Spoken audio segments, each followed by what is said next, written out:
Imagine waking up in a world where every little decision you make matters. In this story, you enter the land of Karma, a place where ancient temples, lush forests, and quiet villages all live under the weight of fate. Our hero, Aaron, wakes up one morning feeling both determined and burdened by his past mistakes. He knows that in this land, every action can change the world. With nothing more than a simple cloak and a burning desire to make things right, he sets out on a journey. As Aaron steps into this mysterious realm, the environment around him seems almost alive. Whispering winds, shifting light, and a sense that the earth itself is waiting for his choices. Every path he takes and every decision he makes could lead to hope and renewal, or to further sorrow and loss. In short, Chapter 1 introduces us to a world where destiny is not fixed. It's a place where our hero begins his quest to find redemption, knowing that every step, every choice, will shape not only his fate, but the future of the entire land. In Karma, you don't start as a hero. You don't even start as a person with a name or memory. You are just a soul, reborn into a new life, without knowing who you were or what you did before. That's the base concept of the game. Life is a cycle. You live, you die, and you are reborn. And what you did in your past lives decides what kind of new life you get. The game doesn't tell you much in the beginning. There is no big tutorial, no long intro. You just appear in a world, and you begin living. One time, you may be born as a poor farmer in a small village. Another time, you could be born into a royal family, or even as a lonely wanderer. Each life is different, with its own problems, people, and situations. But here's the interesting part. Your choices matter. Let's say in your first life, you help someone without expecting anything in return. You don't know it, but in your next life, that small act of kindness might come back. Maybe someone helps you when you're in trouble. On the other hand, if you lie, cheat, or hurt people in one life, your next life might become harder. You might be born in worse conditions, or face more pain and struggles. This is what Karma is about. It's not a fast game. It's slow, thoughtful, and emotional. It wants you to feel your choices, not through points or rewards, but through experience. There is no right or wrong answer, but there are always consequences. You might meet characters who seem familiar, even though you've never seen them before. That's because maybe in a past life, you helped them or hurt them. The game doesn't spell it out. It just shows you small hints, small emotional moments that make you think, have I been here before? Or do I know this person somehow? And because each life is short, you get to live many different stories. One life might be peaceful and happy. Another might be full of war, sadness, or betrayal. But they're all part of your journey. Each life teaches you something new. Each decision shapes your soul. So when the game begins, don't expect to fight monsters or complete missions. Expect to live, talk to people, help them, make choices, feel the weight of your actions. The story doesn't come from a script, it comes from you. You are writing your soul's story, one life at a time. The beauty of Karma is that it makes you realize something very powerful. Even small actions matter. A kind word, a selfish act, a moment of silence, everything has a ripple effect. And when you see how one small decision in one life changes everything in another, you start to think more carefully. You start to care.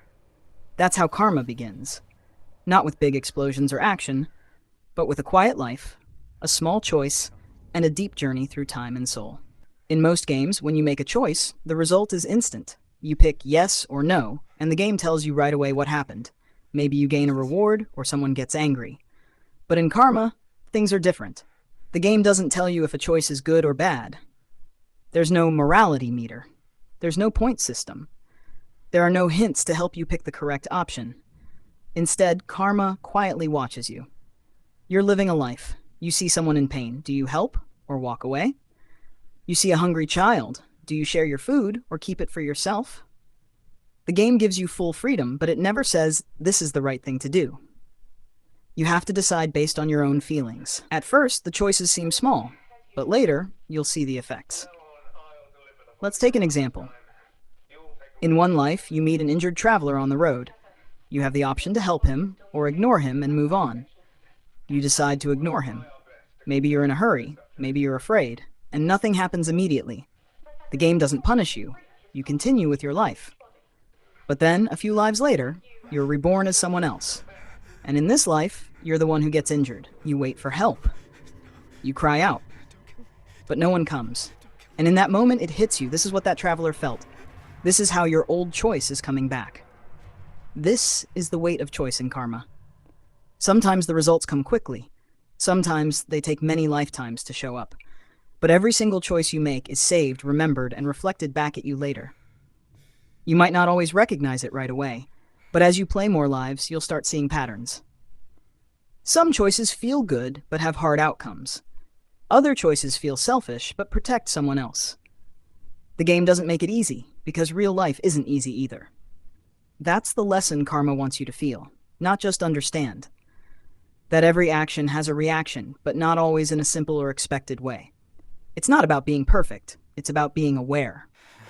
You also meet characters across different lives. Some of them you may have helped in a past life, and now maybe they help you. Others may have been enemies before, and now they appear again with a new face, but the same soul. You start feeling this strange connection with the world, like you're part of a big, invisible web where every soul touches another. And even though the game never says it directly, you realize something powerful. Your soul is slowly changing. At first, maybe you made choices without thinking, but now you pause. You think about the consequences. You try to be better, not because the game forces you, but because you want to be. That is the real magic of karma. It's not a game where you chase rewards. It's a game where you chase understanding. By the end of Chapter 2, you realize this isn't just about playing different lives. It's about learning from them, becoming wiser, feeling deeper, and shaping your soul into something more than it was before. Because in karma, the biggest enemy isn't outside of you. It's who you used to be. Every time you are reborn in karma, it feels like stepping into a brand new world. But this world isn't random. It is shaped by your past choices, even the ones you don't remember anymore. In one life, you might be born into a beautiful village with kind people, green fields, and peaceful music in the background. Everything feels calm and safe. You have a family who loves you. You grow up without fear. But in another life, you wake up in a dark, broken world. The sky is gray. The streets are filled with anger. People are scared. You feel alone, unwanted. It's hard to survive. So what changed? The answer is you. Your past lives created the conditions of your present one. Karma doesn't tell you, because you lied in your last life, this world is now full of lies. But it shows you through feeling. You slowly start to realize your soul is not just moving through these lives, it's also shaping them. The kindness, cruelty, love, and hate you gave out in other lives come back to you, not as punishment or reward, but as experience. This makes every new life feel like a mystery. Where am I now? Why is this place like this? What did I do before that led me here? And you start noticing something else. People. Some of them seem familiar. You don't know how, but when you look at them, something stirs inside. Maybe this is someone you loved in another life. Maybe this is someone who betrayed you. Or maybe it's someone you hurt. The faces may be different, the roles may change, but the souls stay the same. Karma doesn't explain this directly. It lets you feel it through small interactions. A stranger helps you, and you feel safe with them. Later, you find a clue. They remember you from another life. Or maybe someone refuses to trust you, and you find out you once harmed them in the past. These connections go deep. They make the world feel alive. It's not just you who is changing. Everyone else is part of this great cycle too. Everyone is growing, learning, failing, trying, just like you. The game world itself reacts to your soul. It's not just about characters. The environment, the colors, the weather, the music, all change depending on what your soul is going through. A peaceful life might have golden sunlight, soft wind, and gentle music in the background. A life full of guilt might be filled with shadows, rain, and silence. This kind of storytelling is very rare. Most games give you missions and maps. Karma gives you emotions and meaning. It makes you ask big questions through small moments. Even the gameplay is designed to match your soul's journey. In one life, you may walk slowly through peaceful streets, talking to people and helping them. In another, you may be running from danger, hiding, struggling to survive. There's no single way to play karma. Each life is like a new short story, and you are the writer. By the time you live through a few different lives, you start to realize something very deep. These aren't just different characters. They are you, different versions of your soul. Each one teaching you something new. Each one adding a piece to the puzzle of who you are. Every life matters, every world is connected, and your journey is more than just forward movement. It's about growth, healing, and understanding that the world around you is not separate from you. It's a mirror of your soul. And once you see that, you start living more carefully. Not because the game tells you to, but because you feel it. Karma is not just a game you play. It's a game you feel. And one of the most powerful ways it touches your emotions is through its visuals and sound. These are not just background elements. They're a direct part of the story. They reflect your soul, your journey, and your choices. Let's talk about the art style first. In most games, the art stays the same from start to finish. But in Karma, every life looks different. Not just the people or places, but the entire style of the world changes depending on your soul's state. If your karma is peaceful, if you've lived with kindness, forgiveness, and compassion, you might find yourself in a life where everything feels warm and gentle. The colors are soft, the environment looks like a painting. The trees sway slowly, the sun shines in golden tones, and people smile when they see you. It feels like the world is giving you a hug. But if your past lives were full of anger, lies, or pain, then your new life looks completely different. The colors are darker, shadows are longer, the world feels cold and distant. Buildings might be cracked, streets empty, or skies cloudy. Nothing looks wrong technically, but emotionally, something feels off. That's the game speaking to your soul without using a single word. This is the genius of Karma's design. The art is not just pretty, it has emotion in it. Every color, every shape, every light or shadow is there to show you something about yourself. Now let's talk about the sound. Karma doesn't use loud music or epic soundtracks. Instead, it uses quiet, very powerful quiet.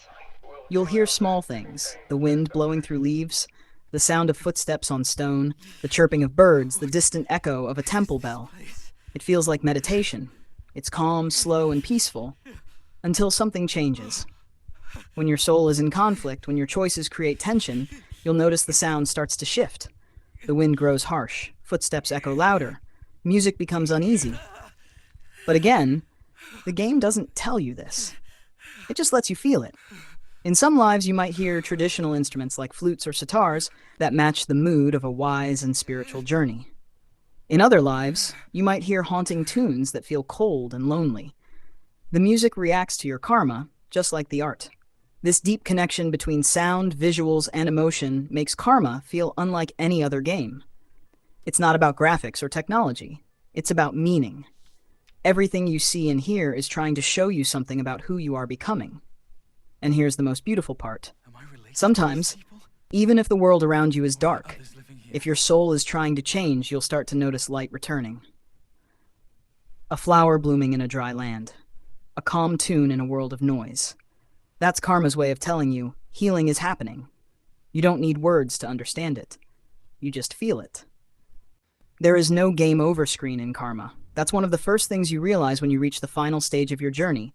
There is no boss to defeat, no final battle, no big cinematic, because Karma is not a game you finish. It's a game you understand. But how do you know when the end is near? You don't, not clearly. It comes quietly, like the rest of the game. One day, in one life, everything just feels different. You're still living, walking, choosing, but this time it feels calm. There's a strange peace in your actions. You don't rush. You don't struggle. You're just aware of what you do, what you say, how you treat people. And people begin to react differently too.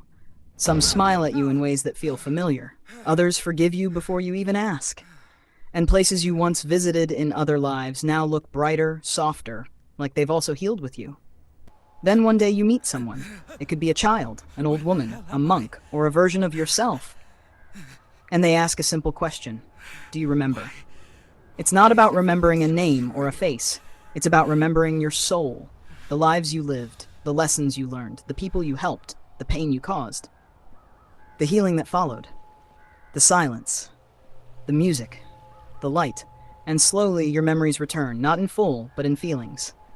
You remember the time you gave bread to a stranger, the time you walked away from someone in need, the time you forgave someone who hurt you, the time you were cruel, and how it changed you later. It all comes back like echoes of the soul. And then it happens. Not with fire, not with glory, with stillness. Your soul stops being reborn, not because you won, but because you understood.